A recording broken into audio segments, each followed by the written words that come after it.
Good evening, ladies and gentlemen. This is RyanSTO Show episode number 8, and today I have upgraded my hair not only, but also what you guys can see. Instead of me just showing off an empty screen, I have worked on something additional to make it all a little easier for you guys to follow. We'll just see how this goes. I'll try to take a few notes while basically talking about what I talk about. I know that a few people actually took written notes of what I did, so this way I can just upload the PDF at some point if that is requested. The general idea is just to make it easier for you guys to follow, because I know that just having the ship in the background doesn't actually serve much of a purpose. So, we have a few things to talk about. I want to start out with the announcement of a giveaway. Later at the end of the stream we will be giving away a lobby ship, and I suspect that you can probably guess which ship that will be. It's not any ship, it's a very specific one that is already in our fleet bank. Today was also the patch to the network stability something. I did like 2 runs that were looking pretty promising, so I have my hopes that we will be able to actually play the game again. However, it then disconnected me and kept me out of the game for a couple of hours. I think it's fixed by now, but we'll see how that works out at the end. Then we have a special video for today that might seem a little awkward, but yeah, we will see that one later. And then we have 2 topics that I majorly want to talk about. The first one is assumptions and how you work with the game. The second one is more about the game itself, like how certain stuff interacts in the general sense of debuffing and really what to do with that. Okay, so let me just sort a few things out.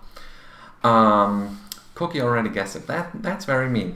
Anyways, let's start out with topic number 1, which is like the assumptions in the game.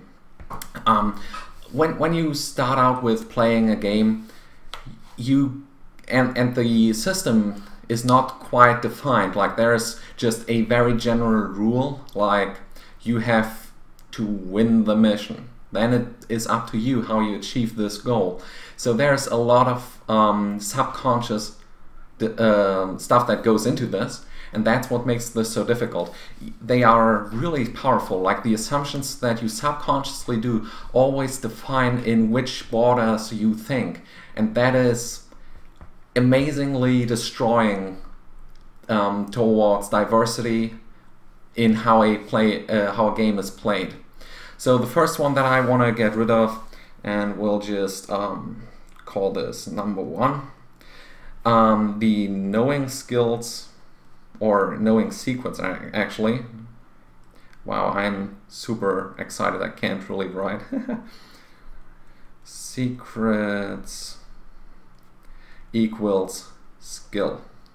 This is what people learn. This is how you grow up in school. Like, if you think about this, the schooling system, for example, in history classes, they teach you stuff. It's not really difficult to understand. It's just a lot of information, and it's this secret hidden stuff that you have to be in the class of the teacher. He teaches what you do or what you have to know, and then he takes a test where he says, yeah, you have to answer this question. It doesn't make any logical sense, but it tests if you have properly memorized all he said.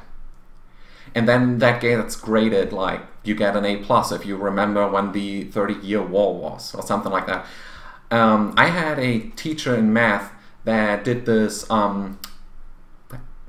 calculus without a calculator. Like you had to really quickly answer his questions. He just read that out, and his his question was, what is 35 squared?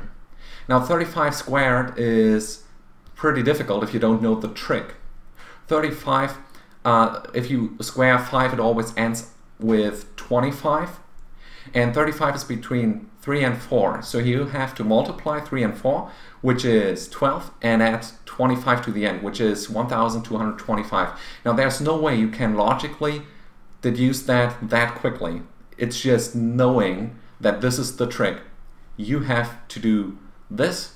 You will then get your achievement and say, yeah, you have nailed it. You got your answers right. This is perfect, right? Or another more popular example is in advertisements, like, this is how you lose 120 pounds in 2 days. There are these 2 tricks. It just doesn't work that way. The skill itself is always a thing that is developed by building understanding. It's a process. You don't just go in and say this and that, yeah, I'll pick up this trick and then I'll always win. It's a very difficult thing because you cannot just trick your way in, basically. So let's say you have, like, this is your goal line, right? This one is goal. And this one is the start. Okay. So, and you start out at the start and you want to get to the goal. So the question is, how do you get there? What steps do you need? And this is not only specific to a game now. This can be like anything you can think of. Let's say you want to build a company and you have to take certain steps, right? You have to do advertisement, you have to do this, you have to do that. And let's say you try out one path and it goes something like this and you get veered off way and it's all horrible over here, and suddenly this is the end. You have not managed to get to the goal. Your company is bankrupt. You have died in a game. You have failed the mission, okay? Let's now say, yeah, you start over again. You go now this way. Yeah, you saw that the other direction was pretty bad, so we'll go just left this time. We'll go a little this way, and yeah, we have a little trouble over here, but we just finish it with some luck and we hit the goal. Okay, so this time we have won. Now, the problem is, how many ways are there? The problem is people fall into this fallacy of, yeah, I have to try out all the possible ways. I have to go left, I have to go right, I have to, and then they do all this crazy stuff, right? It's about building an understanding, because you could basically say that this region up here, like all that is somewhere in this one, is pretty much good knowledge. If you do a few things differently, it will probably still work. It's not that big of an issue. While basically when you were at this point over here, you knew, or you have done something probably significantly wrong. So when you go that path, just smaller changes will probably not do the trick of winning. You know, it's not a miracle. So wow, what is going on in chat? So the idea is that you don't need to know all the details. The breadth of knowledge is not what is determining how good you are, but it is about basically building these areas of knowledge, of understanding, and realizing that similarities, stuff that works well, might still work pretty well if you just modify it a little. And that one we don't need. Okay. So, this one is obviously wrong, right? Knowing secrets is not the equivalent to skill. Knowing secrets is just a trick and you can't really do much with it. It doesn't help you. It helps you once, and once you have basically, once it doesn't work anymore, once you failed something, anything changes, you're just lost and you will go looking for the next trick. But that's not the goal. You always want to build these areas of understanding, which already led to the second assumption of the broad variety of knowledge equals skill. And this one is obviously wrong again. basically, someone who is good at one strategy is a good player. Someone who is mediocre at 10 strategies still is a mediocre player. That's what it really comes down to. Let's, for example, look at chess, right? There's an infinite amount of steps almost. Like it's ridiculous if you think about how many possibilities there are. Now, why is someone really good at it? I mean, obviously a computer will by now beat a human player pretty frequently. But the real issue is that the human players, if they fight each other, try to, when they veer off their intended plan, they do steps to get back to their original plan, and that's basically what you're looking for. Someone who just knows the 4-step checkmate, however that one is called in English, will always lose, hopefully, to someone that is a good player. Even though he had his trick and it works against some people, it's not a generally good idea to just go in and hope that your trick will work, and then if it doesn't, you just stop playing. That's not the idea. Okay, so you basically can say that depth is greater than breadth. I hope it's spelled that way. Okay, so let's see. So now I want to do with you a riddle. And I think this is the first riddle that we have on stream.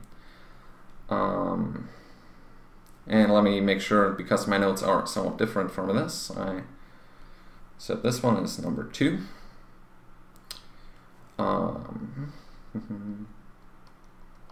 Number 3 is a riddle.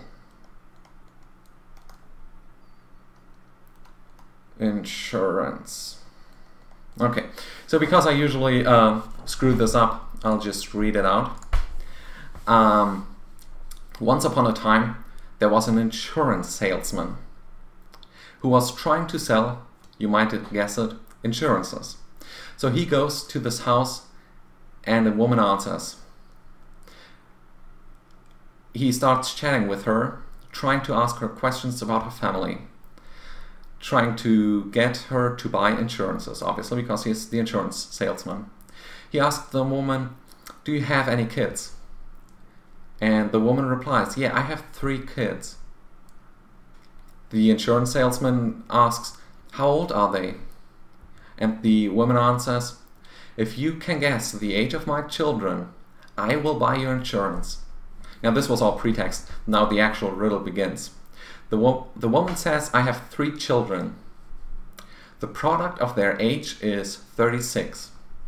If you add their ages together, it is the number of the house next door."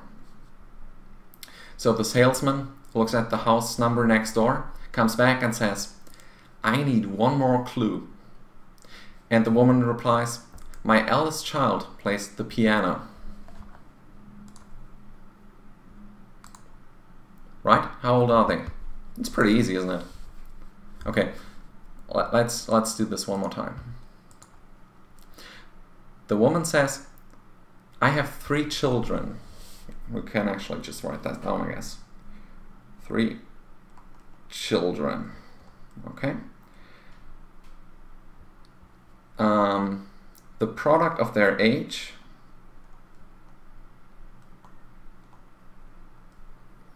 God, this one looks ugly.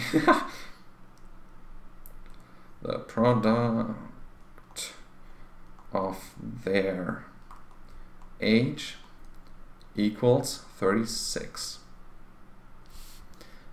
If you add their ages,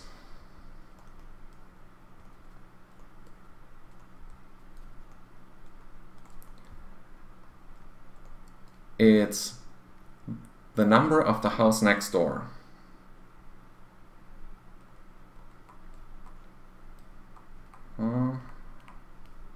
Okay, of the house, can move this down a little more.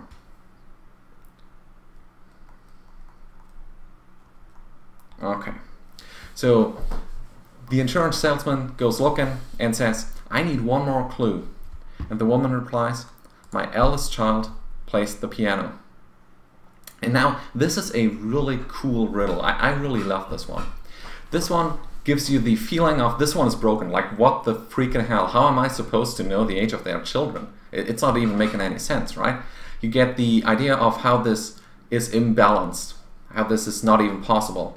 Now, you need a certain amount of information to really deduce their age. And since this is only a probably it will be more watched in the recording, I'll just give you the result of this. Basically, if you look at the product of their ages, that's one of the key information here, right? If you take like 36 times 1 times 1, that is 36, so that is a valid number. And if you add up the number, the ages, then that would be 38, and the house next door would have to be 38. That's pretty simple. But it doesn't work that way. It's 3 children, not 4. Because there are too many of these possibilities. And if you look at the multiplication, you will find that the numbers 2 times 2 times 9 equal 36, and that the numbers 6 times 6 times 1 equal 36. And this is now the key information, because if you add them all up, this one, 2 plus 2 plus 9 equals 13, and 6 plus 6 plus 1 also equals 13. And this is the only two number sets that you can find that will have the same value if you add them up. So the information of him having to ask, of the salesman having to ask one more question, actually tells you that it's not uniquely identifiable up until this point. Because now she replies, my eldest daughter plays the piano. And if they are twins and are both 6 years old, that wouldn't make much sense. So the correct answer must be the 2 plus 2 plus 9 one. And if you didn't quite catch that, that will probably be a little more clear if you just rewatch it on the recording. But this is a perfect riddle. Like, I love this so much, because when you first hear this, you think like, wow, this is ridiculous. You cannot even figure this out. I didn't even give you the number of the house next door, because you didn't actually need the information. And that's just beautiful. I really like this riddle. Okay, which leads to the next assumption, because as a player of a game, you should always assume, number 4, that the system is never flawed. Okay. Now, there are numerous examples and good stories about this. I want you to think about like StarCraft, Protoss versus Protoss was one of the obvious examples. The problem is in STO we don't really have that many clear examples. The idea behind this is, if you assume that the system is flawed, you stop thinking about all the possibilities. If you think that, or if you start out thinking that you cannot possibly beat it, your brain will just stop working the way it should to solve problems. If you think that you can solve it, you will think of really crazy stuff that might in the end actually work, which is like the no win scenario 2 man, right? That's pretty crazy. Why do you even try that? But that's a different one. If you think about a problem that you cannot solve immediately and you don't give up, you actually usually find very good approximations to your problem. You find at least key insights into other things possibly. Most historical achievements in science have been somewhat random. Like if you look at antibiotics, how they were discovered, right? So it's really about not giving up and having an open mind. And that's basically how you solve the upper riddle. If you actually write that down, 36, and you go through all the pairs that can possibly make that number, you actually start seeing the result. And that's what we all should do, because that's actually the most fun part of the game, like solving strange stuff. At least to me it is. And if you want to look more into the detail of that part, I would redirect you to David Sirlin's book, Playing to Win. He is going pretty much into detail about this, and like the key insight is that the player that plays the game is always within the boundaries of the game, and therefore his goal is to optimize within the system and not argue why the system should be different. It's a very long topic, but the key idea, I think, is pretty clear, that you should try to optimize just as much as you can and see where how far you get.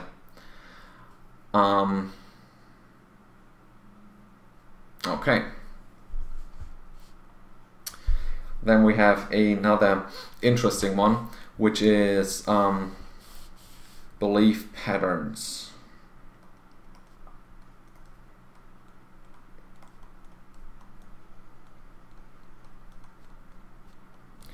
This one intersects with another one, but basically what I mean by that is, if you have a certain mindset of playing something, for example, like you know that cannons work pretty well. When we started out with playing the game of STO, I started out with having a dual beambank, a quantum torpedo up front, and 2 dual heavy cannons.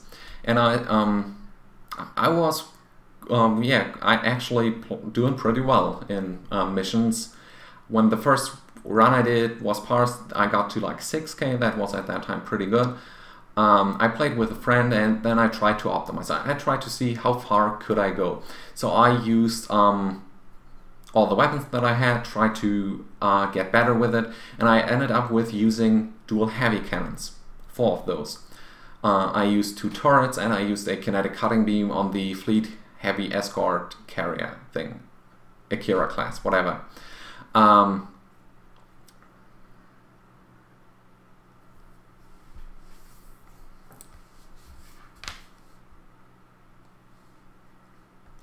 Let me believe. Okay, apparently, yeah, that should be right.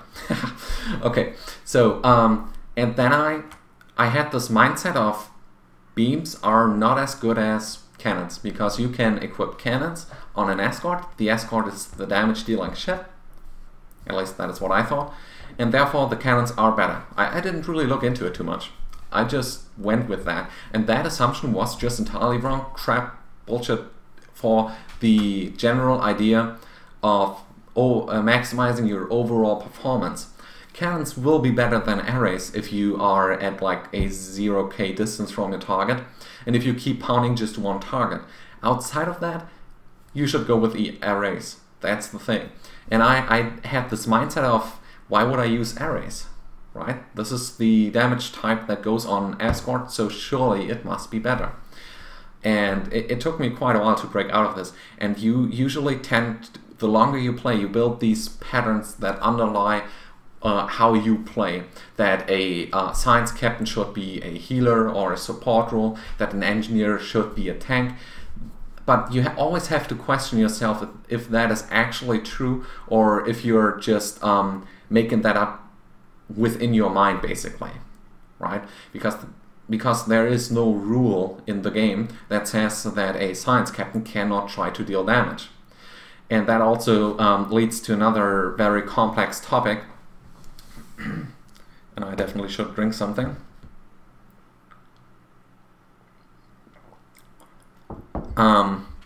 Which is by how much you need to win. Now this is a complex thing, but basically what I want you to think about is, if you are playing a game of chess, tennis, I don't know,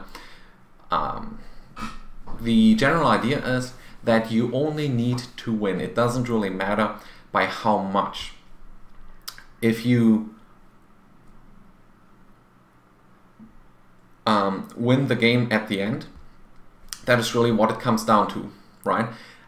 For example, if you play an STO in an infected Space Elite, if you don't die, do you really need more survivability? Do you need to be a better tank? At which point do you not gain any more benefit from being more tanky? If you never take damage, it is entirely ridiculous to say you should get more damage resistance. If you are completely immune to damage, it obviously doesn't matter, but if you never take any damage, there's no point in getting more damage resistance. So what at that point would make you a more effective player? And the thing is, once you have reached a sufficient amount of survivability, you can take the additional and put it somewhere else where it actually benefits you.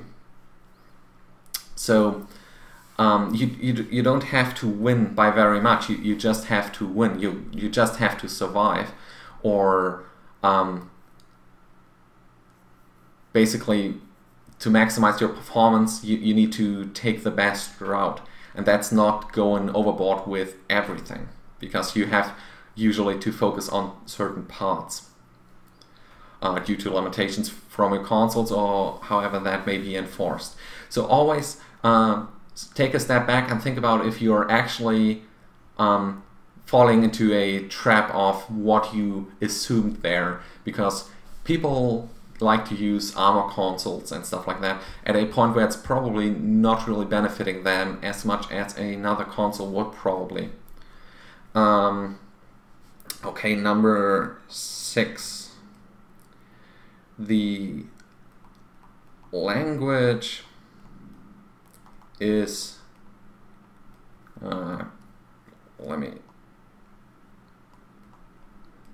knowledge. This one is a tremendous thing.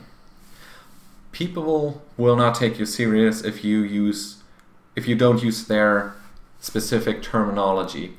If you talk to someone from geographics or something, they have their terms. If you talk to someone from I don't know, like there's so many strange terminologies that don't make sense to someone who's not involved. It's basically another step to identify a person that is probably not as involved.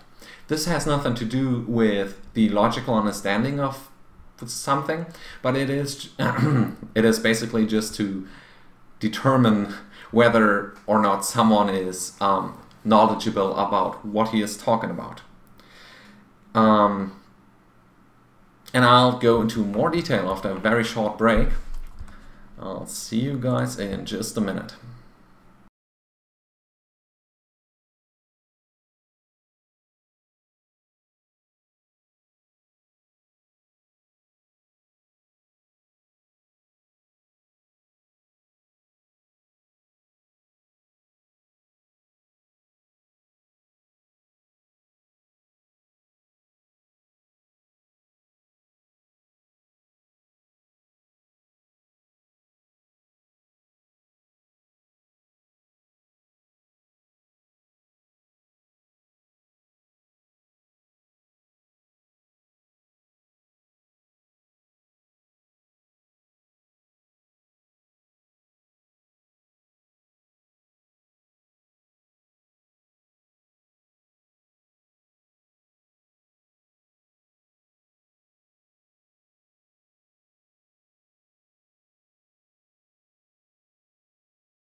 Alright, this is part 2 of the RyanSTO show, episode number 8.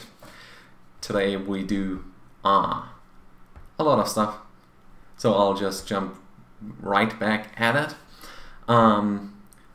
We stopped with language is knowledge, and this is not the general language, how you talk a specific, but this is about certain terminology. And I would just like to point out a very good words to you. For example, a counter and OP. A counter is something that is like rock, paper, scissors, always defeating something else. A counter is the mind concept of an ability or a strategy that will always demolish something else. The problem is that is not always true. If you look more into detail, it really comes down to the details. For example, on StarCraft 2 you have the big mechanical unit called the Thor. It is very slow and it deals AoE damage to flying units. It's horrible against Mutalisks, and everyone will name the Thor the counter to Mutalisks. The problem is, what a couple of the pro players do is they build only Mutalisks against Thors. Why do they do that? Because they can abuse the speed of that other unit. So even though something is called something else, like a counter, like that's not a real word. It's just a mindset of, hey, this is how you can easily describe it to someone who is not looking at the details. But the problem is, it's not that easy. It's the same with OP, overpowered. You have heard that one probably so often. Overpowered doesn't mean much. Overpowered means it's too strong in comparison to something else, right? And Fire at Will is OP, for example. It will deal too much damage. Well, the problem is there is always this point where you will just sit right in front of the enemy at 1k and have like 3 enemies there, and killing them with cannon scatter volley is actually more efficient than being Fire at Will. So OP is not actually always applicable. This is just a generalization that with a rule of thumb usually should work, right? But I want you to understand that all the labels that people put on something don't really mean a thing. It's just a tool. It's there to help you. So the language is not an underlying truth. It's just a concept. And another language that I want to talk to you about is metrics, which is a number form of language. I want you to understand that people take qualitative stuff and try to assign a quantitative number. For example, you take qualitative beauty, right? People have a pretty decent idea of if someone is beautiful or not, but they then try to link that together with quantitative measurable metrics like weight, right? You will actually even hear people say, yeah, I need to lose weight to look better in the bikini or something, I don't know, right? But everyone will definitely agree that that is only true within a small area. The generalization of this, like saying that someone is the prettier, the less he or she weighs, that is just ridiculous. That is not making any sense. And there's a lot of these problems. So let's look at, for example, another very nice metric, DPS survivability, which is another word for tanking, or healing, right? These are numbers. You can very nicely quantify them. You can measure them pretty well with Leah's combat log reader, and then you can just say, yeah, he did this and that DPS. How good a player is he then? Is he like this or that? Right? And that's what I want you to understand. This is just a metric. It's like with the beauty of someone. It's to say DPS equals skill is not making much sense. It is a part, possibly. If it might be a quantifiable part of your skill, but the generalization of DPS equaling skill is not making much sense. And that is an interesting thought, because what does skill actually mean? And that's like the core problem that everyone faces, right? When people give me builds, or when people on certain forums or Facebook or wherever, they ask you about help, they will usually link to you a build of their ship, and they will even start with a picture of just their equipped items. And I want you to understand that that is a part of how well you do, right? So you have, like, let's say you have a player that he flies the scimitar. Well, the scimitar is always pretty darn ugly, even if you try to paint it. So he will link you this one, right? This is all that he thinks of as skill. And then you go ahead and optimize within that circle. You make the scimitar better. Will that get him to the level of someone else? Possibly not, right? If you take 10 people and put them into equally or identical builds, let's just go for identical, will they pull the same numbers? Of course not. Like, how many double records are there? So then you have to open them up after you told them about the ship. You will have to tell them about the people in front of the computer. Right? Like, this is the guy, this is his computer screen, and he has the table, which is just freaking low. I don't know why he would buy such a low table, but that's another very good area that you need to look into. And this one is what people refer to as piloting. We have talked a lot about how you should use your buffs, how you should use your mouse, keyboard, and all that, and that all just comprises this circle. But now, this is not the end of it. Even though you have perfected your playstyle and your ship, and you're all happy, this is also a team game, which makes this very large thing with, and I won't even try to draw all these people out, but in each, actually I might, in every one of these, another person sits and tries to play the game with you, right? And this will then all get together and will be called your performance, your skill, your whatever. When, like, this is probably the most general thing. When people play together, they can manage to get used to each other, they can communicate very well, they use TeamSpeak, they use stuff like, you know, Skype, for example, might also work. And then they take all this force within this circle and go with that to a mission. Like, I don't know, Hive Space Elite. If they do it, they won.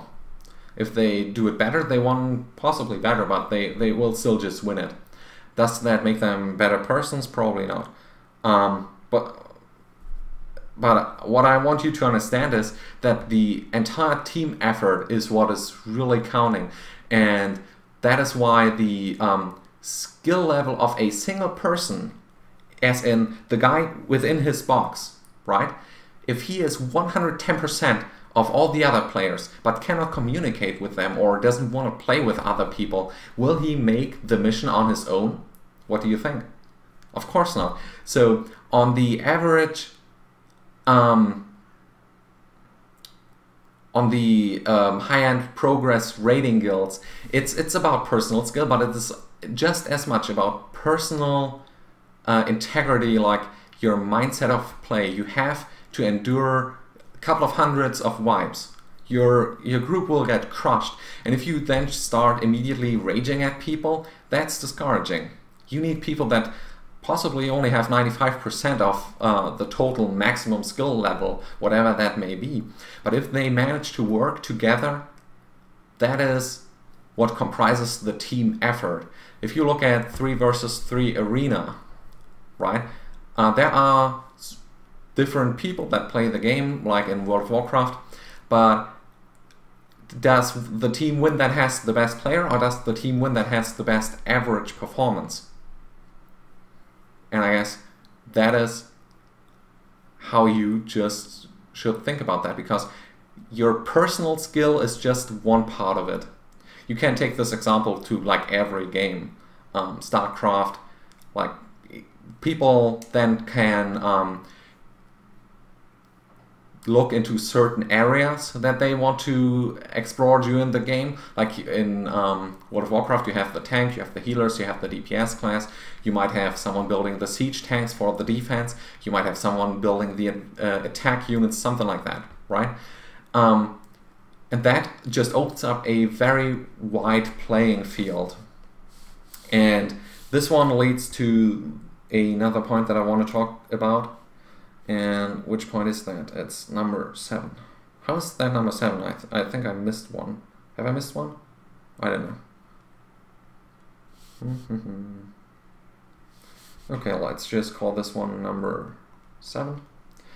And that is, if I have a damn good answer,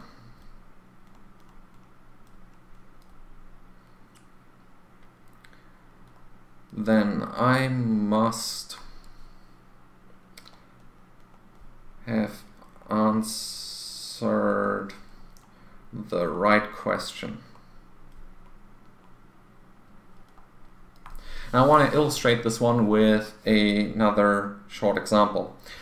Now there was a hotel that was 13 stories high, and they went pretty flourishing and all was going pretty well for them. So they built another 13 stories on top of the ones they already had. And they had a problem with the elevators. They were going only to 13, and then they had the new ones going from like 14 to 26, right? And they got all these complaints about how it's taken too long, how it's too difficult, you can't really understand it. And then they hired these engineers that were supposed to solve the problem. And how do you solve this?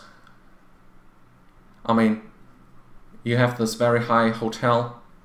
You could go ahead and make the elevators go more quickly. You could educate people on how to use yours.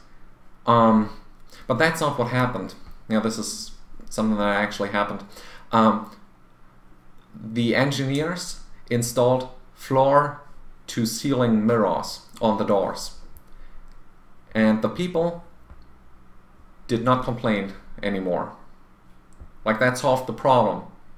The actual problem that was never even addressed with this. They just solved the issue by answering the real question, which is the people having nothing to do, basically. So they just looked at themselves in the mirrors, and apparently that solved it. And that's a beautiful solution to this, because it just shows what I mean by you have a good answer, as in, for example, making the elevators more quickly, but is that the real question? Is that the underlying question?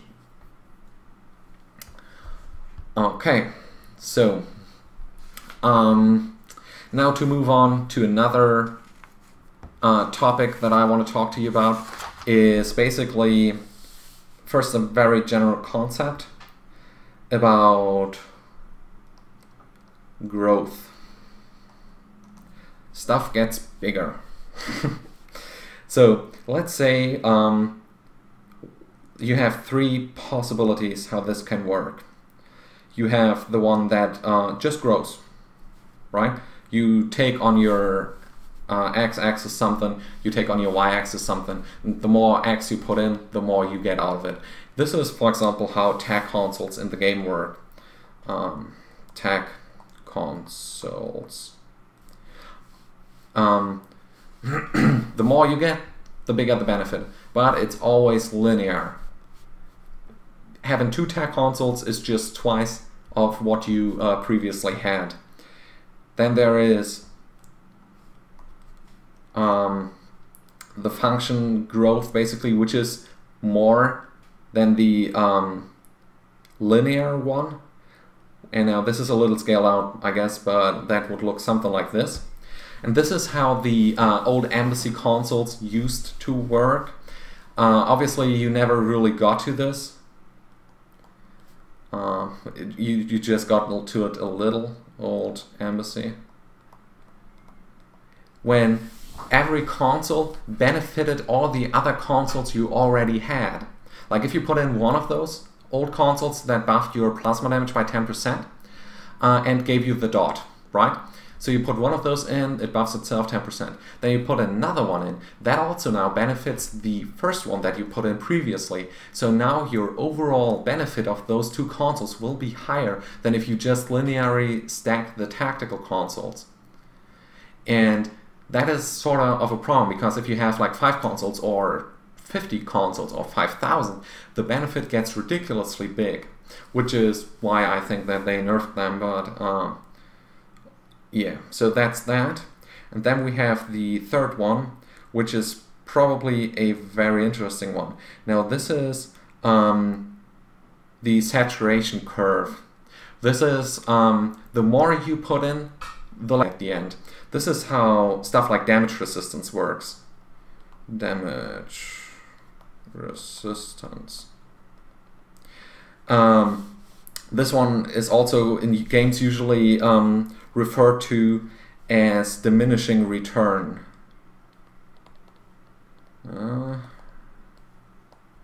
Return. Okay. Because the more you put into it, the less benefit you get at the end. So the question is, how do you optimize with these different possibilities? And the problem is, for example, with the damage resistance, if you put in too many of the armor consoles, use abilities that give you damage resistance, use passive traits that give you damage resistance, you basically go from this point to this point, and your real benefit will be almost nothing. Like the difference in height here is how much damage resist you will have, and you will have to put in way more damage resistance rating, basically, than what your real benefit will be. On the x-axis here, we'll just name them that. On the x-axis, wow, this one is ugly. Let me just solve this one. Okay, so on the x-axis we have the damage resistance rating, which is what you see in the game usually, and the y-axis is the damage resistance in percent. So the more rating you put in, the less percent you get out of it. And this works not only positive, but also negative.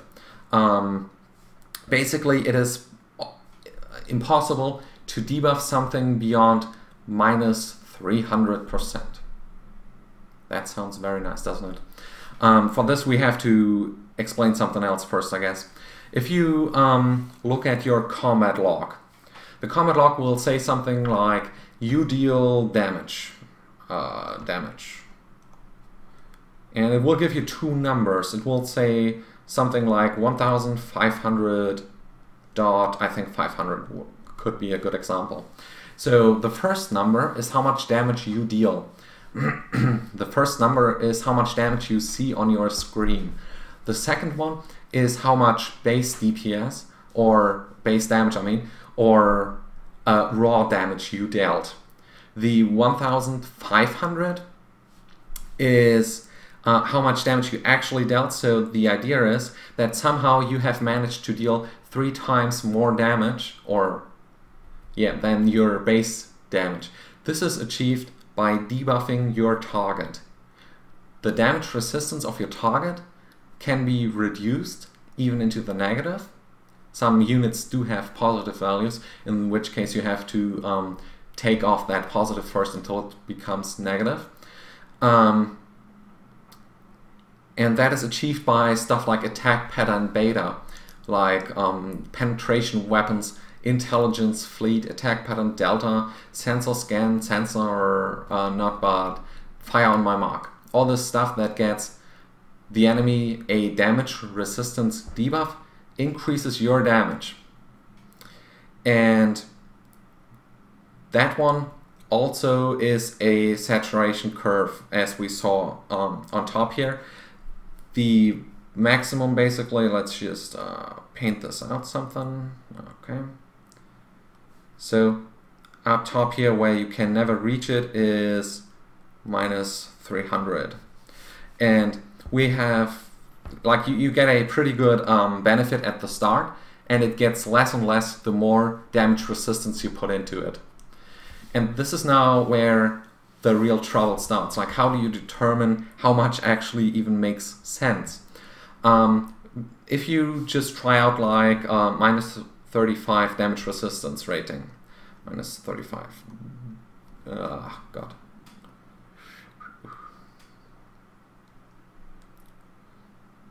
Okay, we'll just call it damage resistance rating. Then we put on the other side damage resist. Okay, so the left one is a rating, that's not a percentage. The right one is a percentage. If you put on a attack pattern beta that debuffs your target for minus 35 damage resistance rating, your target will take an increase of minus 32.8. We usually give these numbers with a minus just because your target's damage resistance will be in the minus area, thus increasing your damage. You could also say that your damage is increased by this percentage. And basically you already see how this is not directly relating one to the other, how the damage resistance rating, even on these small numbers, is already starting to lose its value. So if you put on more than that, let's see if you can find a few good examples, like 5 pet beta 3s equal your pets on a recluse carrier deal minus 35 damage resistance rating, which is why I picked that number. I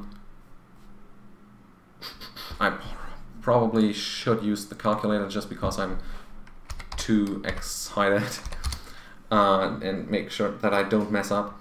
So it's minus 175, and this is actually not the one that I'm looking for. Okay, so if you put onto your target like minus 250 rating, which is 5-player beta 3s, which is what I'm looking for, this one will yield a result of minus 179.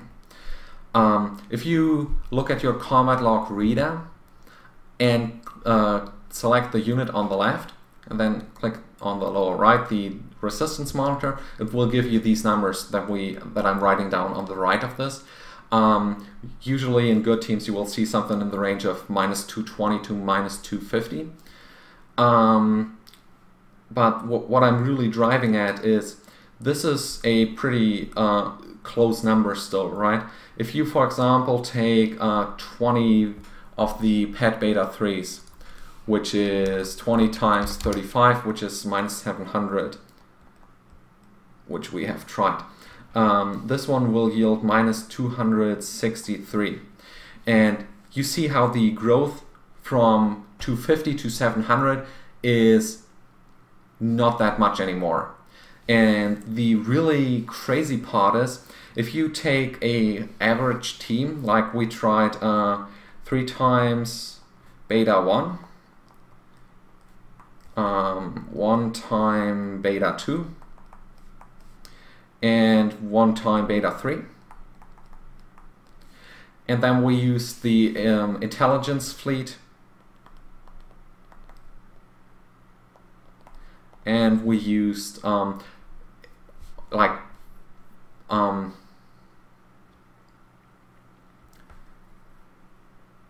then we used penetration weapons on about half the players in the instance. So it's like half pen. Okay, and this one yielded us a minus 230 damage resistance. This one does not include any pet betas. Like this does not require you to have any recluses. This one does not have you use sensor scans, fire on more marks and stuff like this. This is just Intel Fleet, a few penetration weapons and 5 betas. And already you can see how the difference to 20 beta 3s of your pets is not that huge a deal anymore. Like you will deal 100 damage to your target, let's say. Let's assume that number. Then your target's damage resistance will be minus 263, for example, right? For the one that we have with 20 betas. That one will then turn your 100 damage into 363 damage. And the lower one is 330 damage. So it's a 10% difference in having 5 betas versus having 20 betas. And that's usually not worth it. The reason why we deal so much damage in pre-made ISA runs is basically because the runs are so short. Which is like the biggest factor. If you look at stuff like go down fighting, attack pattern alpha, fleets and all that, if you really have 100% uptimes on your go down fighting, that will be the biggest possible damage increase that you will ever find. And the damage difference between a totally crazily mental debuff target and basically a regular run that is not too much is not that big a deal. Like we put on 25 pet beta 3s, 25 pet beta 3. We put on 5 player beta 3s, which is a difference because the player one deals minus 50 rating and the pets only have 25, as they don't benefit from your attack pattern skill. Plus 4 sensor scans, oh my god, and 1 fire on my mark. This one yielded a minus resistance of minus 290. So we turned from dealing 330 damage to dealing 390 damage. And that's not worth it. The amount of time that you lose from having to run with 5 recluse is not worth giving up all the scimitars.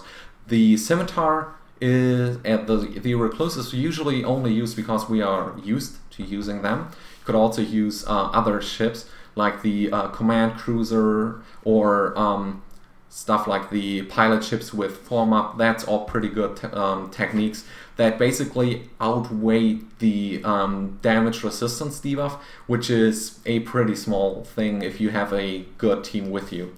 One more note, at this point, I personally liked enhanced armor penetration before they nerfed it.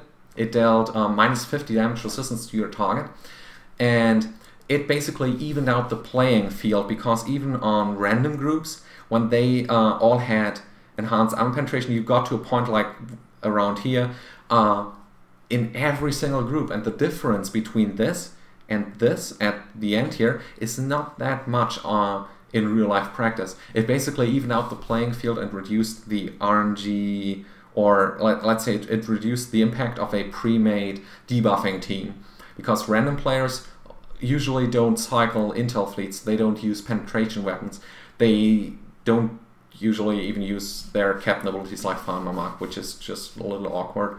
But it still allowed you for a pretty good performance even on a random group. And of course it made people deal a little too much damage, I guess, in comparison to what they were used to. But the problem is having people deal a range from like 3k DPS to crazy number highs like 160 is too much. You cannot benefit, or you cannot make one common difficulty for all these players to accommodate their need of difficulty. Okay, so I think that shall settle it with the poor, boring theory of this. I also want to show you something else today, which is, let me see if I can find this, a new damage run. Let me just mute the audio on this. Where do we need to go? So we'll just move this over. Hide this one. No, that's the wrong one. I'm back. Window capture, and we use the monitor capture. So this is the scimitar, as you can clearly see. We are in a pre-made team for ISA, and this is a new build that I'm trying out right now. I'll just let it run once so you guys get a good impression of what this one is supposed to look like, and then we'll just watch it again and I'll talk you through what is happening. Probably shouldn't move my mouse around too much, or it would show up that bar at the lower end. Okay. Tell me what you guys are seeing.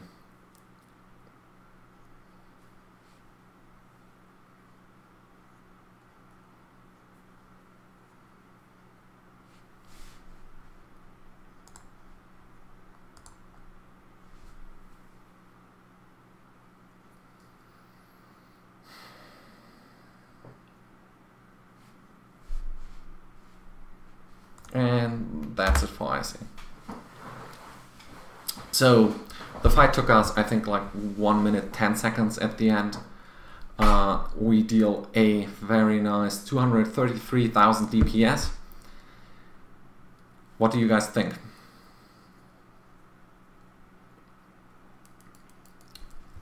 What happened here? So before we rush in, because I know that people like to ask if we have any alpha stacked or GDFs or something. No, we don't. We'll just skip ahead a little here.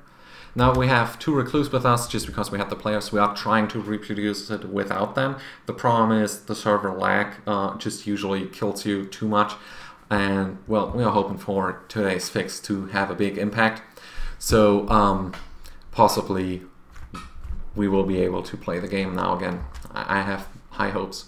So we have the 2 recluse going right, and we have 2 scimitars going left. We fly in here. I use attack pattern beta, I use fired wool, and I use emergency powder weapons. And then we just fly straight towards the cube and fire at will. Now the concept is that I'm going for my cloak here to get the GDF going. I have the plasma burn on me, which might put me into combat and make the ship raise the shields. I have to solve this. Okay. I'm running on arrays, as is being pointed out. That is very right. So now I take the 56k hit and use my go down fighting if the bar at the lower end would make it out of there. Okay. So then we fly over here. We have the healing going down on the player, which is about average. This is now the point where I use tactical initiative, because on this build I only have 1 fight will. This is still quite experimental, you might say. And I mess up the cloak. I stay in cloak too long. Now we basically blow all of our major cooldowns, attack pattern alpha. And I probably should just reduce the size here so we can actually see this. Then I use the attack pattern omega, I use the chemo side. I don't use the fleet support because I'm a noob. Fired will and energy siphon to get the new Nanny trait going, which is incredibly good. You might want to get that one as soon as you can. We turn around on the spot here, trying to stack up our anchor, which you can see over here is already slowly stacking. The problem is with the cube dying so close to me and I don't have temporal insight anymore, or actually I never had it, but people had it. I need to get out of range of the cube's core breach so I don't die, so I'm flying away a little here, turning on the broadside to the spheres up here and the transformer. The transformer just died, so I'm already flying to the middle to keep always enemies within arc. Here I am now shooting off the temporal, not but subspace vortex thing into the spheres. Destabilizing resonance beam, which is part of weapons. Another of the energy siphons to get the buff going that we don't actually even see right now. There it is, this new icon over here, the very small one. I use this ability even though you could also use Tachyon Beam. The problem is its cooldown, it's only 20 seconds, and then you have the new nanny trade locks you out for 30 seconds. So the problem is you cannot really count those 10 seconds, so I'm just using something that has a longer cooldown than the minimum. And this way I can always align it with my fired will. So I'm then flying between the cube and the gate, getting into the flanking of the gate and shooting all the spheres and the cube at the same time at a possible minimum range, which is like between the two. Like I try to deal about the same damage to both of them. As the gateway has a little less shields, I focus fire that one, while the other scimitars focus fire the tactical cube. And now my fired will misfired. That's not very nice of it. And that's it for icing. Right? And now this is our second attempt actually on this build. But you might see how this is not really explainable in just a few words, which is the secret of that I tried to talk to you guys about earlier. The one secret that will give you all the DPS does not exist. It is always a combination of a lot of stuff, which is why all these video series take hours and hours and hours and even more hours. But I'm there. And if you guys have any questions, just let me know. So the thumbs up on my tray. What? Yeah, always leaving room for the important abilities. I switched my keybinds on this one, so I'll do a short or a small mistake after this. Anyways, but like there is no trick to this. This is a very complex thing. 5 people have to actually do the right stuff to attain this. And it's an area of a goal. It's not you have to do this exact thing to achieve this. You could also run different chips. It's just that we are so used to using those that we on our early attempts just go with that. All right. So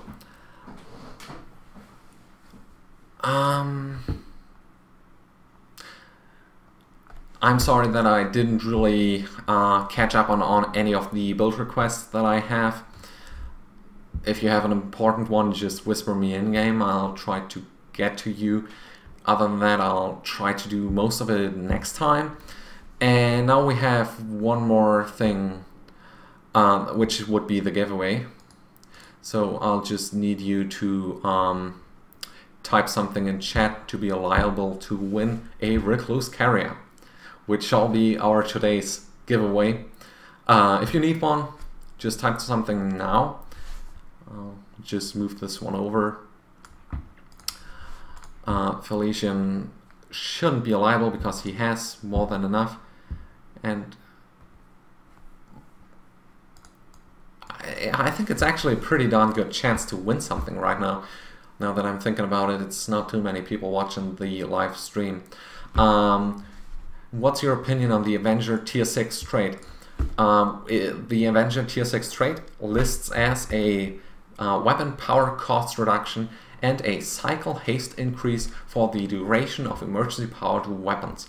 Now this is really, really good if the percentages are right. If it's 1%, then it's possibly not that good. But I foresee a very strong trait. Let me just say that. So yeah, I have a feeling that I want to use that once it's out. On a side note, make sure to use your Iconian 4-piece. That's an awesome set. I really like my Iconian 4-piece. How many of you got the riddle with the insurance guy? Did I explain that very good?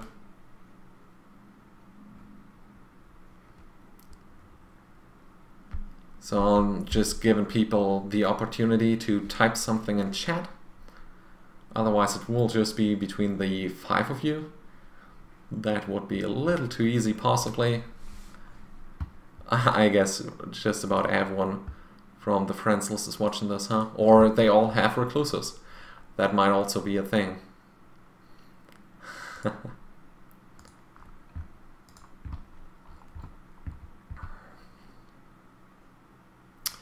So let's see if the game is actually going again.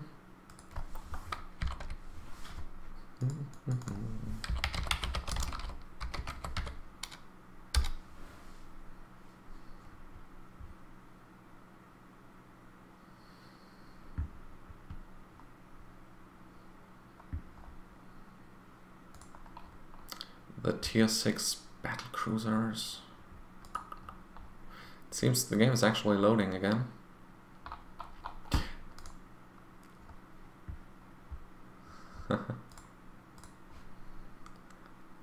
Marcus, I think he has enough recluses. Sorry.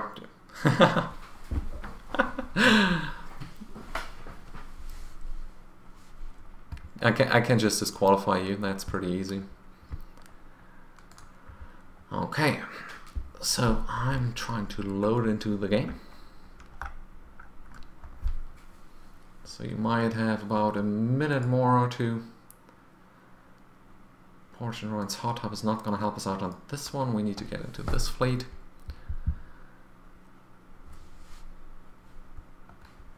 And then we'll pick up the ship. I am on Ryza. We need to access the bank, fleet 1, and not have a loading problem. Come on, show me what you've got. Now all I need to know is where he put it. It's probably this one. It's called Tholian Recluse Carrier, so we'll just take this one. Very nice. Get to a prettier spot in our beautiful Ryzian outfit. I don't know how much you guys have done on Ryza. I personally like the new outfits.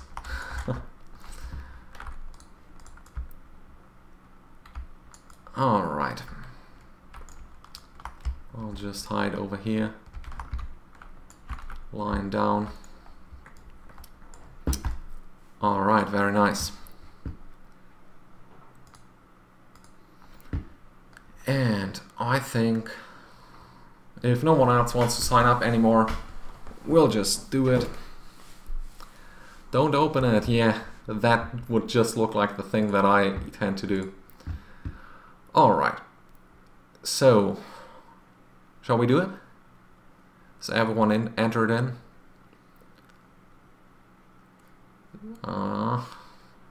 Let's do a countdown like 5, 4, 3, 2, 1, and let's see what happens. We have the Kevaro. So just type in chat your name. That would help. He is even there, very nice. And following, that's awesome. And then you can come to me on Ryza instance number 16, and I'll trade you the ship. Unless I open it before that accidentally.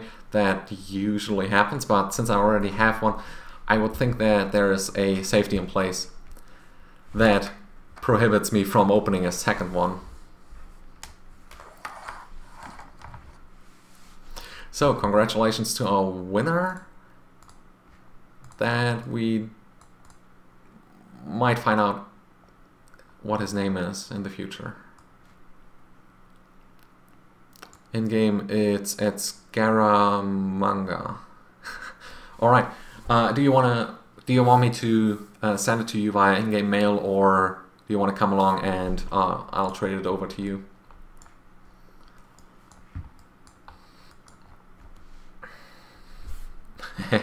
Juan says, I'm not jealous at all, right? Very nice.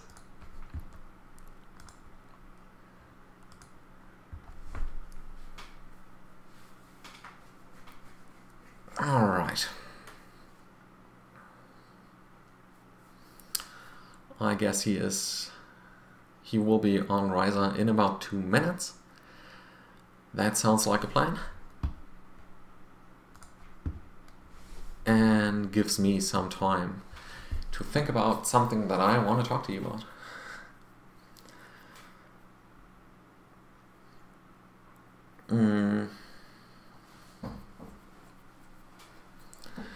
Do you guys have any more questions that we should answer now? By the way, Moon, get the Nandy. Yeah, the Nandy is really good. We have those two builds, a pretty cheap one and a more expensive one, on our homepage, which is sto-league.com. If you want to check that out.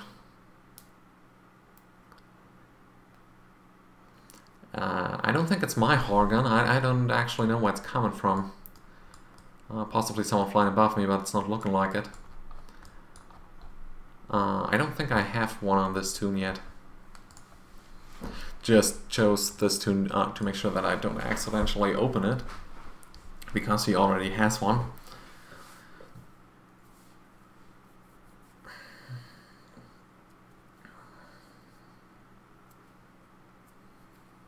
Instance number 16, that is correct.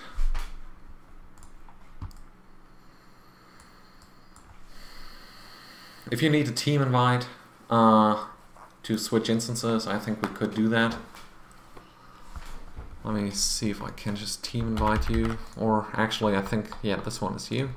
Running over here, also lying down. Very nice. Though, you are busy. How am I busy? Oh, probably you can't trade while lying down? Well, that would be very strange. The other officer is busy. Wow. I never thought that lying down prohibited you from trading. But okay, we'll take it. Folian Recluse Carrier to Scaramanga. Thank you very much for joining me in today and watching the stream. I hope you guys had some fun, learned something possibly. And that shall be the end of it for tonight. If you do have any questions, contact me in-game. I usually try to chat. Or in-game mail if I'm not around. But that will be the end for tonight. So thanks everyone for watching, and I'll see you guys next time. Good night.